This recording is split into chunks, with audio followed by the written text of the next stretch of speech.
Thanks for coming along to this webinar.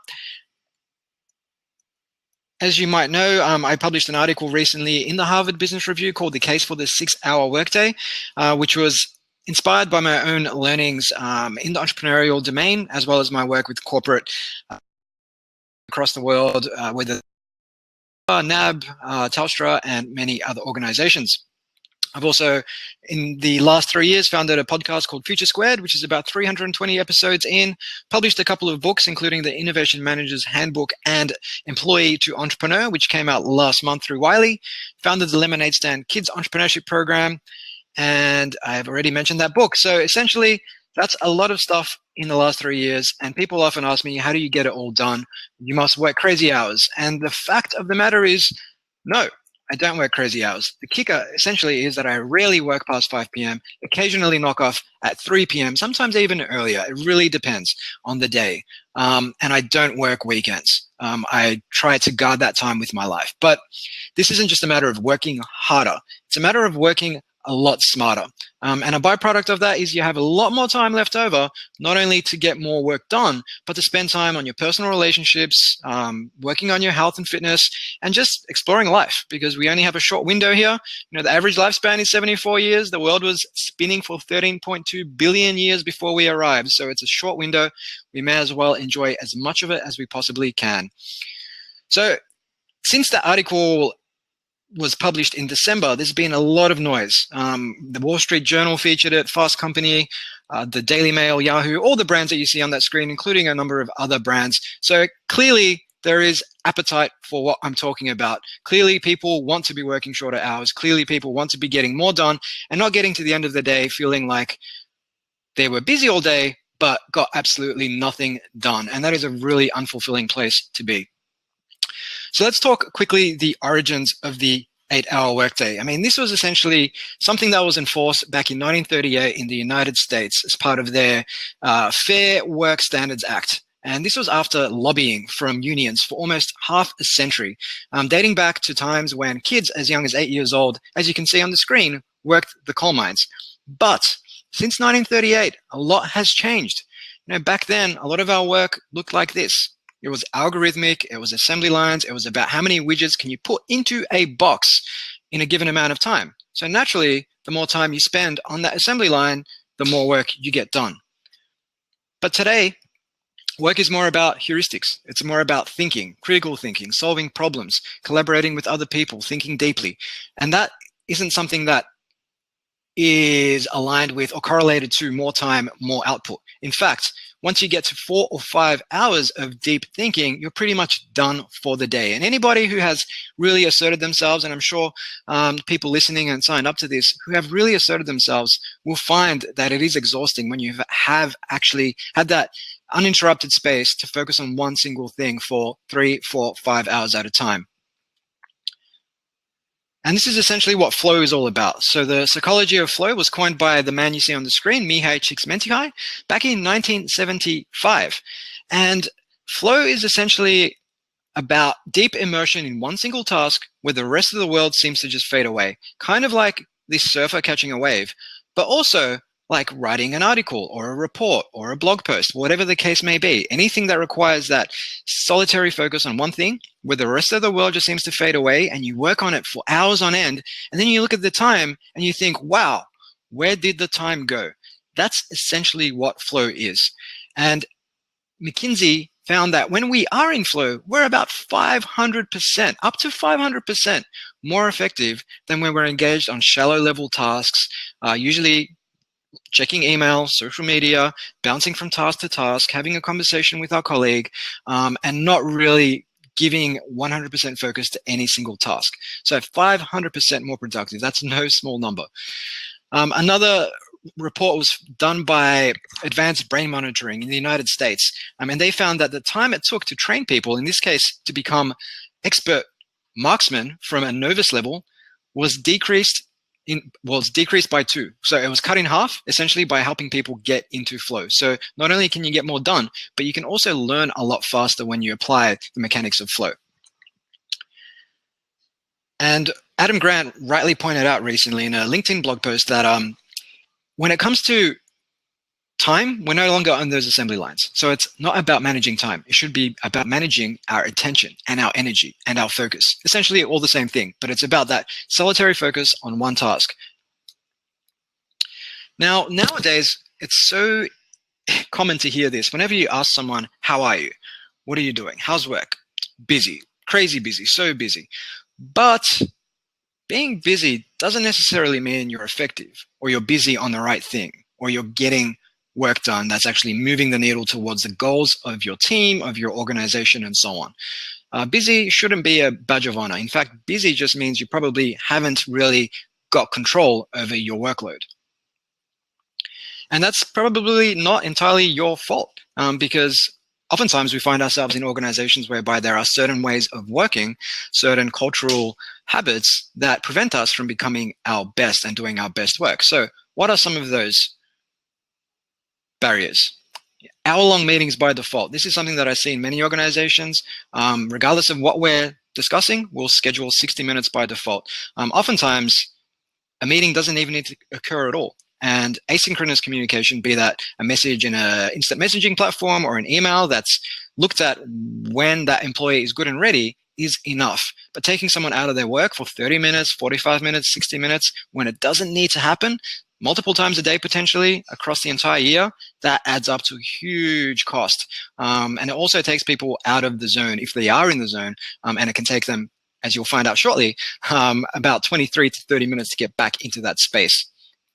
Unplanned interruptions. Now, this occurs by way of desktop notifications, smartphone notifications, as well as, particularly in open plan offices, taps on the shoulder. Now, these will always take us out of flow. So if you're looking to get into the zone, try and find that uninterrupted time, even if it's for an hour. And at the same time, be cognizant of the fact that someone else may be trying to focus on something before you tap them on the shoulder or share something interesting that you just read online or whatever the case may be. Unplanned interruptions can really compromise our ability to do our best work. Unnecessary consensus seeking. So calling a meeting with 5, 6, 7, 8 people when really only 2 people need to be there. And oftentimes calling a meeting for reversible, non-consequential decisions. If we treat every decision as a big consequential decision and we engage people, we're going to move so slowly, but it also means we're going to have a hell of a lot of meetings as we try to get consensus. And essentially what we are doing is outsourcing accountability. The less we do this and the more that we take ownership, particularly around reversible decisions, the less meetings we'll have and the more time we'll have to focus on getting our work done. There's a badge of honor associated with inbox zero, something a lot of executives talk about, but getting to inbox zero basically means that you're really good at responding to other people's demands on your time and putting other people's goals ahead of your own. If you were to look at my inbox, you'd find there's about 200,000 unread messages there. So when I look at my email, I either star things that I'll respond to later. I'll respond to them immediately if it needs to be responded to immediately, or I'll just leave them. And that's why I've got 200,000 there. Maybe I should start deleting the ones that I leave, and then I'll be at a much more reasonable number. But the thing is, it doesn't bother me because the important stuff always comes back up if it's missed. Traveling long distance to have meetings that would have done, could have been held via the phone or a webinar or a teleconference or whatever the case may be. I concede the fact that sometimes you do need to have those face-to-face conversations for sensitive things and business development purposes and relationship development purposes. But I dare say that not all meetings require us to travel, say, from Melbourne to Sydney for an hour meeting. And you know what? That's not an hour meeting. It takes usually a good 3 to 4 hours door to door to get from Melbourne to Sydney. And then you've got to get back. That 1 hour meeting is actually an 8 to 9 hour meeting. And during that time, it's hard to get any other work done. So bear that in mind whenever committing to a so-called 1 hour meeting. Switching between tasks constantly. So the cognitive switching penalty. So research has been performed which has found that if I am focused on a task and then I switch to something else, even for a second, it can take me up to 23 minutes to get back into the zone. Even things like notifications popping up on your screen, even if you don't click on them, but you just observe them and you notice that 1/10 of a second task switch is enough to get you out of flow. And the research suggests that those little task switches, those micro task switches, over the course of a day can add up to a 40% decrease in productivity. And I'll share the links to all these studies after the session as well. And the last thing is really around wasting time on residual tasks. So that is, for example, I've prepared a report. It took me maybe 5 days to prepare this report. It's going to go up to the senior executives, but then I'll spend another 5 days reformatting and making sure everything is just perfect. It's really tempting to do that. But what really high productive or high output people do, they stop much earlier than other people who will keep working on something long after it's necessary.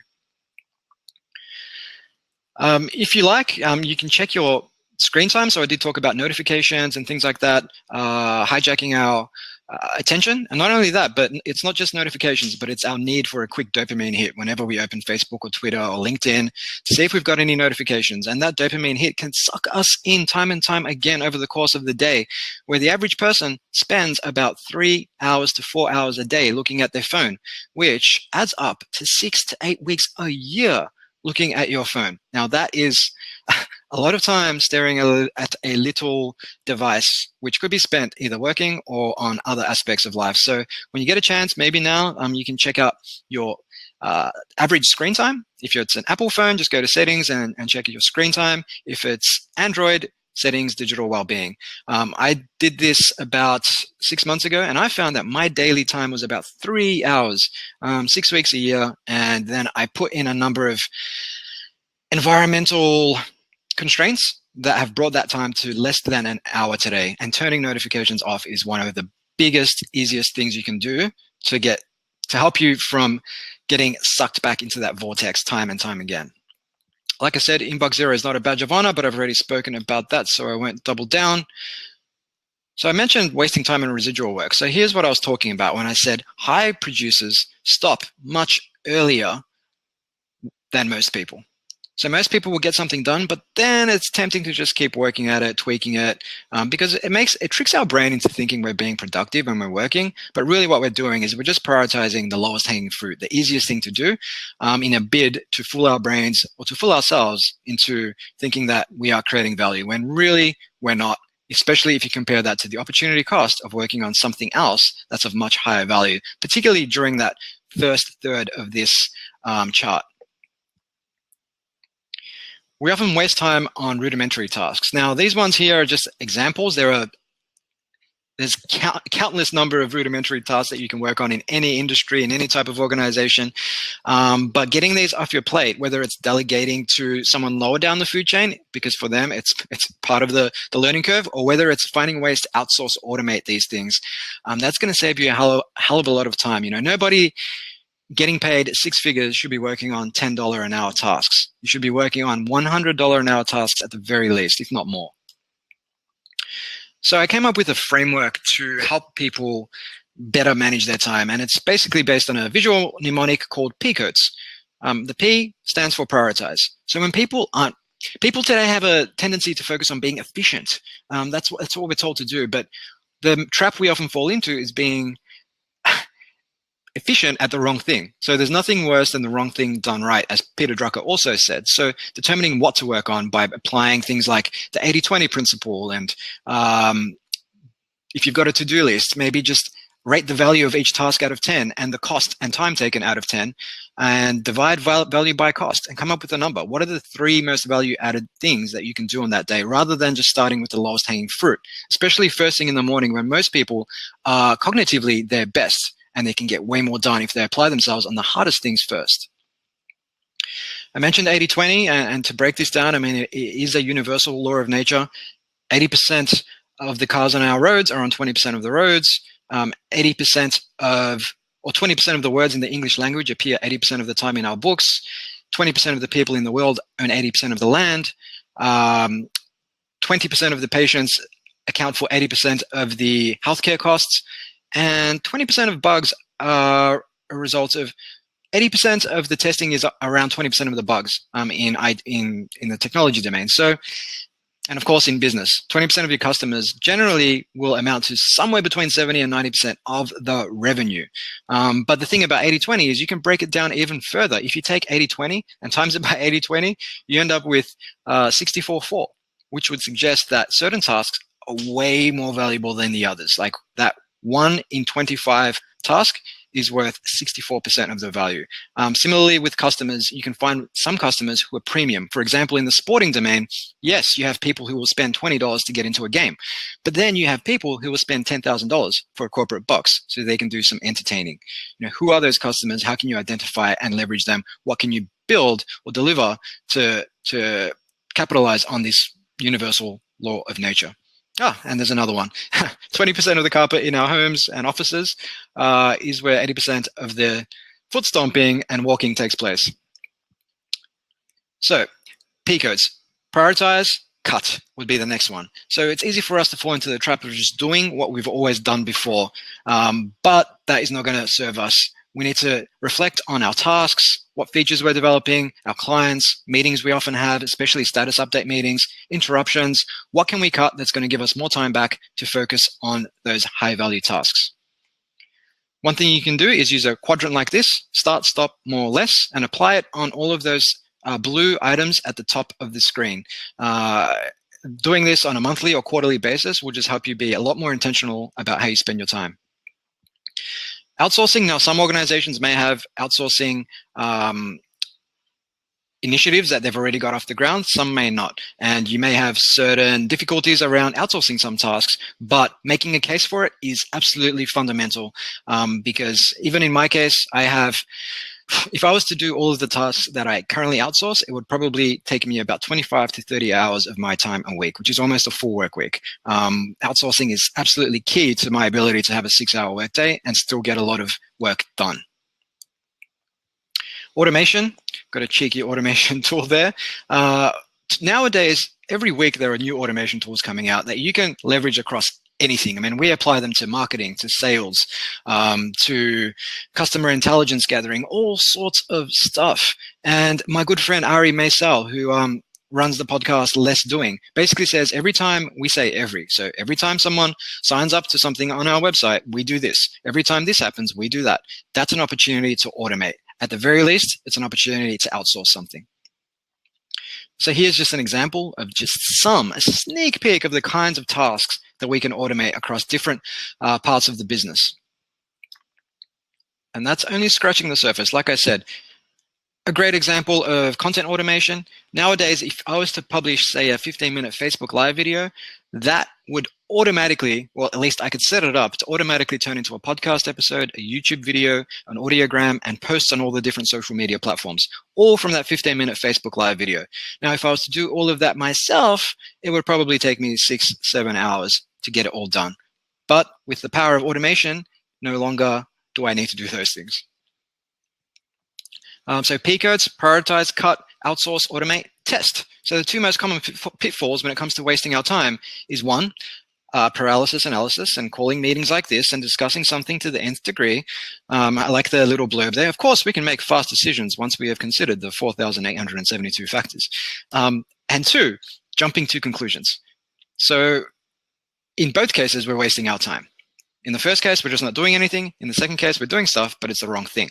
So by identifying what are the metrics of success and finding ways to quickly test those as you go and reflect on them, because what we can measure, we can manage. So always make sure that you have metrics you're observing along the way to make adjustments and focus on only the high value tasks.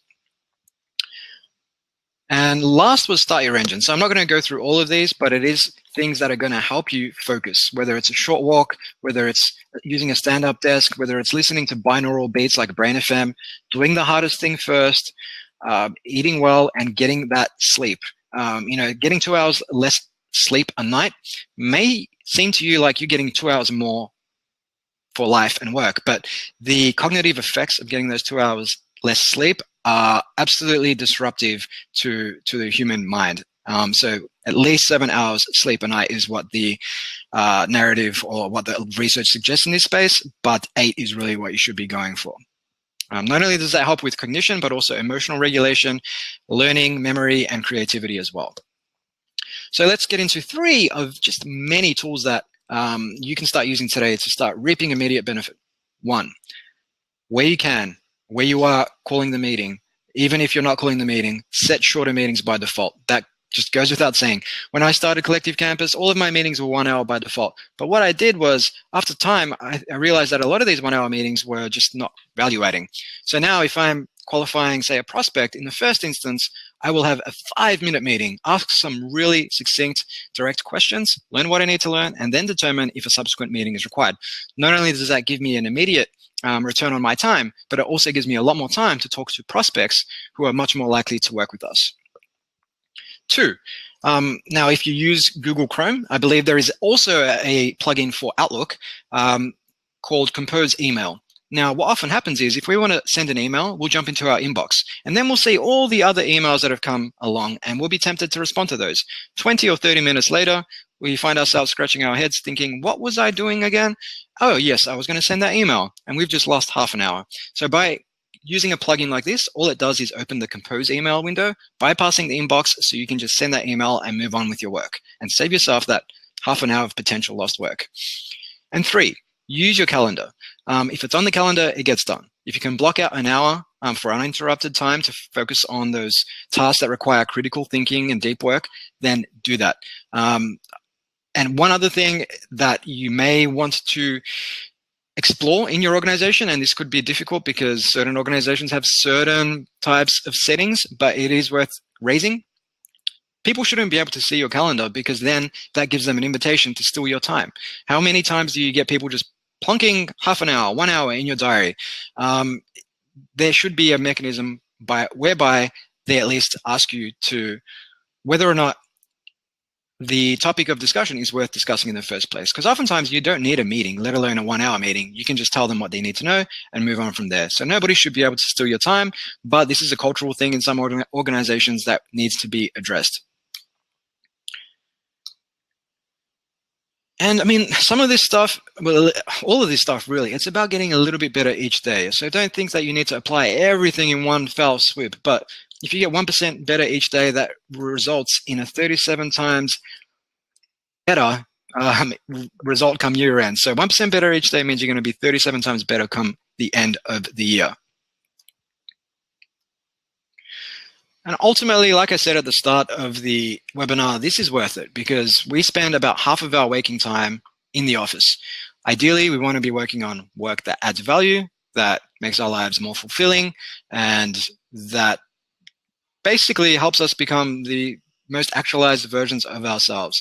And if we can do that in less time, then it also gives us more time to spend with family, friends, and so on, because nobody ever in the history of the universe, at least not that I'm aware of, sat on their deathbed saying, I wish I had worked longer hours. So I am running a 6-hour crash course on the back of this session, which is taking place on March 27, where it's basically a 7-hour session, and I'll be diving